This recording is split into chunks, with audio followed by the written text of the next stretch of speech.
They removed Eleanor's name from the will on the very night her father died. But no one in the Whitmore family knew that beneath the old wooden floor of his study, he had left her something far more dangerous than money. My name is Eleanor Whitmore.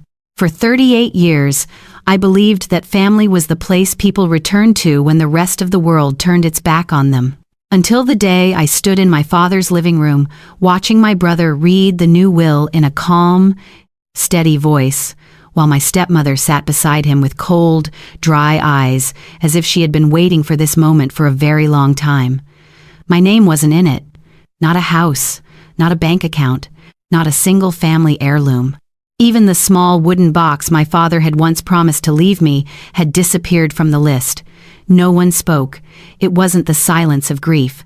It was the silence of people who already knew the outcome and were simply waiting to see how completely I would fall apart. The day the will was read, Arthur Whitmore's funeral took place on a cold, rainy afternoon in Vermont. He had always been a strict man, wealthy, reserved, but never unkind to Eleanor. Ever since she was a child, he had taught her that money could disappear, reputations could crumble, but the truth had to be protected until the very end. And yet, on the day he died, the truth became the thing buried deepest of all. After the funeral, the entire family returned to the Whitmore estate. The gray stone mansion sat atop a hill where Eleanor had grown up, now as cold and lifeless as an abandoned museum. In the living room, Attorney Graham opened a black leather briefcase. Beside him sat Victor, Eleanor's half-brother. Victor wore an expensive suit, one hand resting on the arm of his chair, his eyes showing not the slightest trace of sorrow. Celia, Eleanor's stepmother, sat beside the fireplace. She was still wearing the white pearl necklace Eleanor's father had given her on their wedding anniversary, but there was no sadness on her face, only anticipation. Attorney Graham began reading slowly. All shares of Whitmore Holdings are hereby transferred to Victor Whitmore. The family estate shall belong to Celia Whitmore. Additional assets, real estate holdings, investment accounts, and art collections shall be distributed according to the attached appendix. Eleanor sat perfectly still. She waited to hear her name. 1 minute passed. Then 2. Then nothing. The attorney closed the document. The air in the room grew heavy. Eleanor looked at him. What about me? Attorney Graham avoided her gaze. According to the most recently signed will, you are not mentioned. The words landed like a blade. Victor exhaled softly, almost smiling. Celia pressed a hand against her chest, pretending to be heartbroken. Eleanor, your father changed a great deal during his final months. Perhaps he had his reasons. Eleanor looked directly at her. My father would never do that. Victor stood. You should learn to accept reality. Not everyone inherits something just because they carry the Whitmore name. The room fell completely silent. Eleanor didn't cry. That was exactly what bothered Celia. She wanted tears. Victor wanted a collapse. But Eleanor simply stood, picked up her handbag, and spoke in a quiet voice. If this truly was my father's wish, then I will leave. Then she walked out of the house that had once been her childhood home. Behind her, Victor spoke loudly enough for everyone to hear. Final, but none of them knew. But none of them knew. Everything was only beginning. The key inside the old coat. 3 days later, Eleanor returned to the estate to collect a few personal belongings. Celia didn't want her inside the house, but Attorney Graham insisted that Eleanor still had the right to retrieve her possessions before her old room was cleared out. Victor stood in the hallway with his arms crossed, watching her like a guard at a gate. 10 minutes, that's all. Eleanor didn't answer. She climbed the old wooden staircase, passing family portraits covered with the dust of time. Every step pulled another memory behind it. Her room looked mostly unchanged, but the wardrobe had been left open. Several storage boxes had clearly been disturbed. Someone had already been there before her. Eleanor gathered a few books, her mother's wool scarf, and an old photograph of herself and her father beside an autumn lake. When she opened the final drawer, she saw her father's brown wool coat. It shouldn't have been there. It was the coat he always wore while working in his study. Eleanor remembered it clearly because he always kept a silver fountain pen in the inside pocket. She picked it up. Something hard brushed against her hand. Inside the lining was a section that had been poorly stitched back together. Eleanor took a small pair of scissors and carefully cut the thread. A key dropped into her palm. Old, black, small. The letter E was engraved at the top. Her heart immediately began to race. E didn't only stand for Eleanor. It was also the name of a secret room her father used to jokingly call the East Room, the eastern chamber beside the old library. When Eleanor was young, her father always kept that room locked. He told her it contained nothing but boring paperwork for adults. But once, when she was 14, she saw him standing in front of that door for a long time, one hand resting on the lock, his face heavy with something she couldn't understand. When she asked him about it, he simply said, "One day, you'll understand why the truth needs protection." Eleanor slipped the key into her pocket. She left the room before Victor could become suspicious, but as she passed the library, she stopped. The door to the East Room was still there, hidden behind a tall bookshelf. It had once been secured with a large brass lock. Now the lock had been replaced. Not by accident. Someone knew that room mattered. Eleanor couldn't get inside that day, but she noticed something else. On the floor, directly in front of the door, was a fresh scratch mark, as if someone had dragged something heavy out of the room. The night in the study, Eleanor rented a small room at a roadside inn a few miles from the estate. That night, snow began to fall. She sat by the window, staring at the key in her hand. Her father's words echoed through her mind. Don't trust a document simply because it carries a signature. Don't trust silence simply because it looks peaceful. Never allow someone else to tell your truth for you. The next morning, Eleanor called Nora Fields, the Whitmore family's former housekeeper who had worked for them for more than 20 years. Nora had left 6 months before Arthur died. When she heard Eleanor's voice, she remained silent for a long time. Finally, she spoke. "You need to leave this town as soon as possible." A chill ran through Eleanor. "Why?" Nora lowered her voice. "Because Arthur never wanted you removed from the will." The words erased every sound around her. Nora explained that during the final months of his life, Arthur repeatedly asked to meet privately with the family's original attorney, but Celia always prevented it. His phone calls were monitored. His mail was opened before he could read it. Long-time employees were gradually dismissed. Then one night, Nora saw Victor leaving Arthur's study carrying a thick file of documents. A few days later, the new will appeared. Eleanor asked about the East Room. Nora fell silent. Then she said, "He hid something there, but not inside the room, beneath it." That afternoon, Eleanor returned to the estate. Celia was attending a charity event. Victor was at a company meeting. Only a few new employees remained, none of whom knew who she was beyond the daughter whose name had been erased from the will.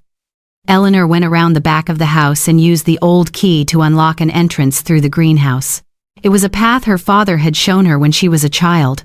She entered the library. Her heartbeat pounded so loudly she could hear it in her ears. The new lock on the East Room door didn't work with the old key. But Eleanor studied the hinges carefully. The door had been replaced in a hurry. The screws were not fully tightened. She took a small tool from her pocket and began removing them one by one. Every metallic sound against the floor made her hold her breath. Finally, the door swung open. The East Room was almost completely empty. No safe. No documents, no wooden box, only an old desk and a dark blue rug. Eleanor pulled the rug aside. Beneath it was a wooden floor. One of the floorboards had a thin cut running along its edge. She used the key to pry it open.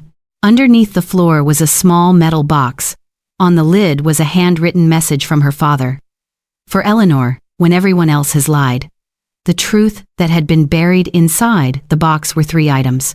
A letter, a recording stored in a small audio device, and a stack of documents bound together with a leather strap. Eleanor opened the letter first.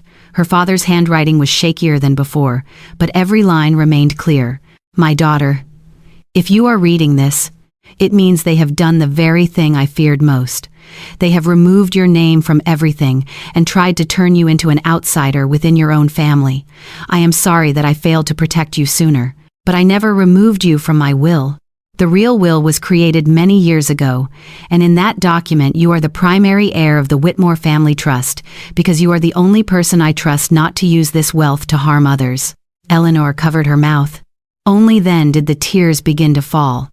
Not because of the money, but because, in that cold and empty house, her father was finally speaking to her through the truth. She turned on the recorder. Arthur's voice emerged, weak but unmistakably clear. "Celia, I know you moved money out of the trust accounts. Victor, I know you falsified company reports. You both believed I was too sick to notice, but I documented everything. If Eleanor has been removed from the will, then that document does not reflect my wishes." Then another recording began. Celia's voice was sharp and cold. "You will sign it. If you don't, Eleanor will never learn what you've been hiding about her mother." Victor's voice followed. "All we need is the signature. The new attorney has everything prepared." Eleanor froze. Her biological mother had died when she was 9 years old. Her entire life, Eleanor had been told that her mother died in a car accident during a stormy night. But inside the documents, she found an old investigation report. Her mother had not died immediately at the scene. She had called home several times before the car left the road. The last person to answer the phone was Celia. At the time, Celia was not Arthur's wife. She was his personal assistant. The report stated that the emergency call had been delayed by nearly 20 minutes, not enough evidence to bring criminal charges, but enough to leave Arthur suspicious for the rest of his life, and enough for Celia to use that secret to control him. Eleanor collapsed onto the floor. Everything she believed about her life was being torn apart. She had not only been erased from the will, she had been erased from the truth of her own family. The confrontation at the memorial dinner, Eleanor did not take the evidence to the police right away. She knew Victor had powerful connections. Celia had money, lawyers, and the ability to paint her as nothing more than a bitter daughter, angry about losing an inheritance. She needed witnesses. She needed people to hear the truth. She needed a place where they could not easily deny it. 1 week later, the Whitmore family hosted a memorial dinner for Arthur at the estate. The guests included business partners, longtime friends, several board members, and attorney Graham. Eleanor arrived wearing a simple black dress. Every head in the room turned toward her. Victor stepped forward, his voice low. "You weren't invited." Eleanor looked him straight in the eye. "But I'm still Arthur Whitmore's daughter." Celia rose from her chair, her smile thin as a blade. "Tonight is not the time to cause trouble," Eleanor answered calmly. "You're right. Tonight is the time to end it." The room fell silent. Eleanor placed the metal box on the long dining table. Victor's expression changed instantly. Celia looked at the box, and for the briefest moment, fear flashed across her face. Eleanor opened her father's letter. She didn't read the entire thing, only the parts that mattered. "My father wrote that he never intended to remove me from his will. He wrote that if such a thing ever happened, it would mean someone forced him to sign a document that did not reflect his true wishes." Several guests began whispering. Victor slammed his hand onto the table. "Enough." Eleanor turned on the recorder. Arthur's voice echoed through the room. "Celia, I know you moved money out of the trust accounts." Celia jumped to her feet. "Turn that off." But Eleanor didn't. Victor's voice followed. "All we need is the signature. The new attorney has everything prepared." This time, nobody said a word. Attorney Graham turned pale. One board member slowly set down his wine glass. Victor lunged toward her, trying to grab the recorder, but Eleanor stepped back. She looked directly at her brother. "You took the company. You took the house. You even took my name out of the will. But you cannot take our father's voice." Celia began to tremble. "You don't understand any of this." Eleanor turned toward her. "No, for the first time in my life, I understand everything." She pulled out the old report concerning her mother's death. "My mother called home that night. She was asking for help, and you were the one who answered the phone." Celia shook her head. "There's no proof." Eleanor nodded slightly. "Maybe not enough proof to convict you back then, but enough to reopen every question, enough to explain why my father never trusted you, and enough for everyone in this room to understand why you needed him to stay silent." The memorial dinner turned into a storm. No one ate. No one offered condolences. No one looked at Victor and Celia the same way again. The day the truth returned, the investigation began 3 days later. The Whitmore family trust accounts were frozen. The company underwent an independent audit. The attorney who prepared the new will was summoned for questioning. Former employees were called in to provide statements. Nora Fields appeared carrying a notebook. Inside were dates and records showing when Celia prevented Arthur from meeting his original attorney. There was an entry describing Victor bringing documents into Arthur's study after midnight. Another recorded the day Arthur asked Nora to deliver an envelope to Eleanor, only for the envelope to disappear before it ever left the house. Piece by piece, everything fell back into place. The validity of the new will came under serious scrutiny. Victor was temporarily suspended from his executive position. Celia left the estate on a gray morning, no longer wearing her pearl necklace, no longer carrying her victorious smile. As she passed Eleanor, she stopped. "Do you think you've won?" Eleanor looked at her. "No. I simply stopped losing in silence." For once, Celia had no response. Several months later, the court ruled that the will had been signed under questionable circumstances and could not be considered valid. The Whitmore family trust was restored according to Arthur's original wishes. Eleanor became its primary trustee. But the first thing she did was not buy a car. She did not sell the house. She did not seek revenge. Instead, she created a scholarship foundation in her mother's name for women forced to rebuild their lives after being hurt by their own families. On the day the foundation papers were signed, Eleanor stood inside her father's old study. The East Room had been restored. There was no lock anymore. No metal box beneath the floor. Only sunlight streaming through the window and falling across the wooden desk where her father had written his final words. Eleanor rested her hand on its surface. For the first time in years, she no longer felt like the little girl left waiting in the hallway while adults decided her future. She had entered the forbidden room, she had opened the buried box, and she had found her name again. Some families don't destroy you with shouting, they destroy you with paperwork, with signatures, with silent dinners, by convincing you that you are not worthy of being remembered. But the truth carries a strange kind of power.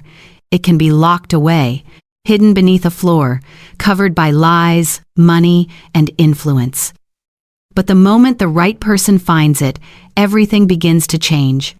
Eleanor didn't reclaim the will simply to recover an inheritance. She reclaimed it to prove that real love does not disappear just because someone removes your name from a piece of paper. And sometimes, what you discover after betrayal is not evidence against the people who hurt you. It is proof that you were never abandoned at all. If this family drama story made you think, leave a comment below. If you were Eleanor, would you forgive Victor and Celia? Or would you walk away forever? And don't forget to subscribe to the channel so you never miss more family stories filled with secrets, betrayal, and long-buried truths finally coming to light.